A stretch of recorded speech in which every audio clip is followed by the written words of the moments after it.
I'd like to introduce you to Charlene, who's my secretary, my friend, my accountant, and her daughter, Renee, who's also my friend. Tamara, Cheryl, I'd like to introduce you to your co-worker, Annie Hinckley. Tonight, I'd like to introduce you to a couple of old friends. I'd like to introduce you to someone. Do you mind? And now, I'd like to introduce you to our first lucky resident. I'd like to introduce you to somebody. I'd like to introduce you to my son, James. Right here on my right, I have a young man named Steve Peters, and I'd like to introduce you to Steve. I'd like to introduce you to our very top salesman, my idol, Mr. Sam Sharp. Oh, I'd like to introduce you to some of my chums. Come on. Now, I'd like to introduce you to someone very special, Miss Priscilla Taylor.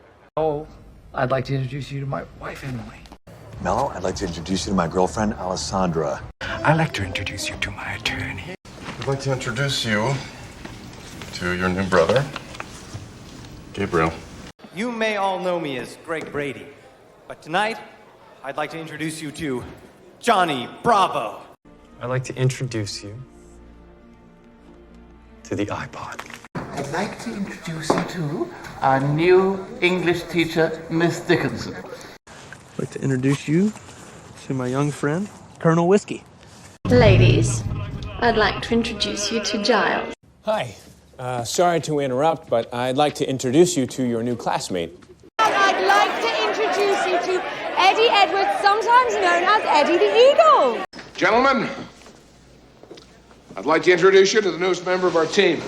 I'd like to introduce you to Jeremy Goober with the Attorney General's office. Gentlemen, I'd like to introduce you to Mr. Young,